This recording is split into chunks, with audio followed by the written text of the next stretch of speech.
वक्त साउथ की तरफ हम आते हैं। प्रसाद हमारे साथ मौजूद हैं जो कि इस पूरे सदर्न रीजन पर नजर बनाकर रखी हुई है। भले हम केरल की बात करें या फिर तमिलनाडु की, बहुत इंपॉर्टेंट हो जाता है प्रसाद। तमिलनाडु को लेकर के पहले कुछ और कहा जा रहा था, लेकिन जैसे जैसे वोटिंग खत्म हुई है एग्जिट पोल के बाद, एग्जिट पोल भी भिन्न नजर आ रहे हैं। इस वक्त क्या स्थिति, क्या खबर है? बिल्कुल, जैसा कि हमारे सहयोगी रवि बता रहे थे कि किस प्रकार से मौसम यहाँ पे खुशनुमा है, तो यहाँ पर भी साउथ में भी और ख़ास करके चेन्नई में भी फ़िलहाल ऐसी ही बादल है।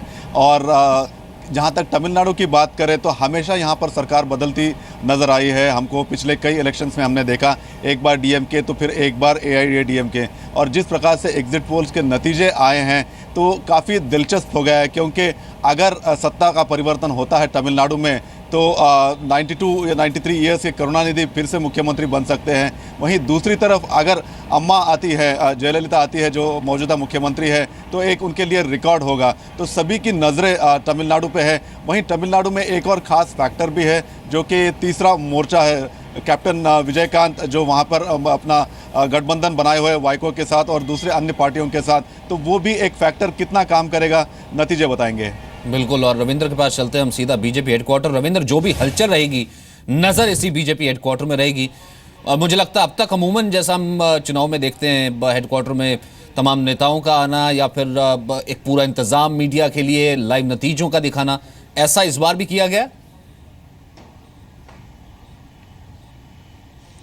सचिन, जाहिर तौर पर बीजेपी को जो उम्मीदें हैं असम से है, उसको देखते हुए यहाँ पर उत्साहपूर्ण वातावरण कल से ही देखने को मिल रहा है। खुद पार्टी महासचिव रामलाल इस तैयारियों का जायजा ले रहे थे और यहाँ पर मीडिया के लाइव के लिए भी व्यवस्था है और मीडिया के साथ साथ जो कार्यकर्ता यहाँ पर आए गए उनके लिए भी अलग से व्यवस्था की गई है। लेकिन सचिन, एक बात जरूर देखने वाली बात होगी कि बीजेपी इतना उत्साही क्यों?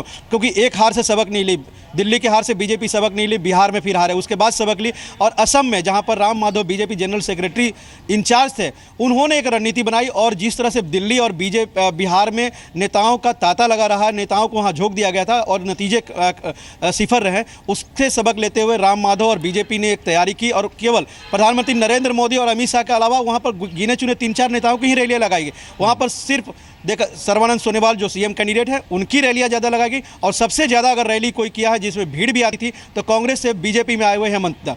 तो कहीं ना कहीं बीजेपी की रणनीति असम को लेकर खास रही है। और दूसरा, जिस राज्य में बीजेपी को कुछ उम्मीदें थी, क्योंकि पार्टी का मानना है कि आज से 10 साल पहले कर्नाटक के बारे में भी हमें ऐसे ही लोग सोचते थे कि यहाँ पर इनका कोई वजूद नहीं है, लेकिन आज कर्नाटक में एक असली ताकत है। अगले साल जो चुनाव होंगे वहाँ पर हम सत्ता में भी आएंगे, ऐसा बीजेपी का मानना। उसी तरह से केरल में भी लोग, जो सर्वे हो चाहे बीजेपी के नेताओं कहीं करना, जो विरोधी दल है वो मानते हैं कि यूडीएफ या एलडीएफ बार बार आएंगे, लेकिन आज से 10 साल बाद, 5 साल बाद वहाँ पर बीजेपी का शासन होगा। इसलिए संघ के साथ साथ बीजेपी के नेताओं की पूरी ताकत भी असम और केरल में थी। वेस्ट बंगाल जैसे राज्यों में, जैसे आपने बताया, सर्वे बताया, और जो हम इसे इस तरीके से जोड़ सकते हैं कहीं ना कहीं रविंद्र की जो ताकत वहां पर झोंकी गई है केरल के द्वारा और पार्टी के टॉप शीर्ष के द्वारा, उस कारण से बीजेपी काफी आशान्वित नजर आ रही है। विशाल हमारे साथ कांग्रेस हेडक्वार्टर से मौजूद है।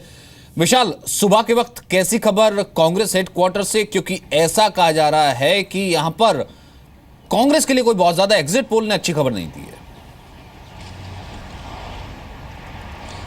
देखिए सचिन, सुबह का वक्त है। सबसे पहले हम आपको कांग्रेस दफ्तर की कुछ तस्वीरें दिखा देते हैं। यहाँ पर फिलहाल सन्नाटा है, कोई कार्यकर्ता नहीं आया हुआ है, कोई नेता अभी तक नहीं पहुँचा हुआ है।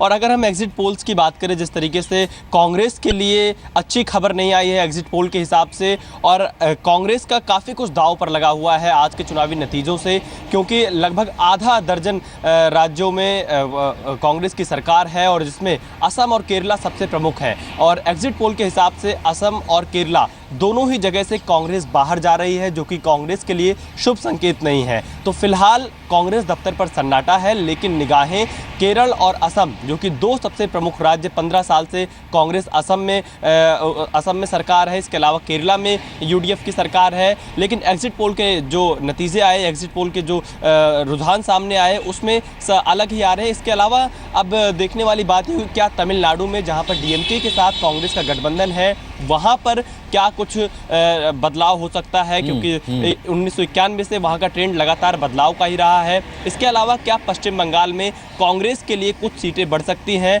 क्योंकि पश्चिम बंगाल में कांग्रेस लेफ्ट के साथ मिलकर चुनाव लड़ रही है, केरला में लेफ्ट के अगेंस्ट है। तो और इन नतीजों से किस तरीके से जो फिलहाल हाशिए पर सेंट्रल की राजनीति में आंकड़ों के लिहाज से कांग्रेस है, वो क्या सबक लेगी, क्या कुछ छुपा होगा और क्या कुछ ऐसी बातें होंगी जो कि पॉजिटिव निकल करके आएंगी, ये भी देखने की बात होगी। कुछ ही देर बाद इस हेडक्वार्टर के, जैसा आपने कहा कि अभी तो दरवाजा नहीं खुला है, लेकिन जब खुला है तमाम नेता आएंगे तो हम इस पर और विश्लेषण भी करेंगे।